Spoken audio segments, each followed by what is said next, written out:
আসসালামু আলাইকুম রাহমাতুল্লাহি ওয়া বারাকাতুহু।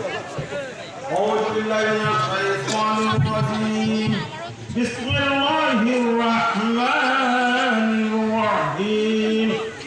আজকে আমাদের মাঝে পূর্ব ফতেপুরের কর্মী সভায় 2023 সালের চাঁদপুর 2 আসনের উন্নয়নের রূপকার আমাদের প্রিয় অভিভাবক সাবেক সফল মন্ত্রী জননেতা মোফাজ্জল হোসেন চৌধুরী, মায়াবীর বিক্রম মহোদয় এবং বাংলাদেশ আওয়ামী লীগের প্রেসিডিয়াম সদস্য, সেই সাথে আছেন আমাদের মাঝে উপস্থিত রয়েছেন বদলা উত্তর দক্ষিণের যুব সমাজের অহংকার, মাটি ও মানুষের নেতা, ঢাকা মহানগর দক্ষিণের কার্যনির্বাহী সদস্য বাংলাদেশ আওয়ামী লীগের।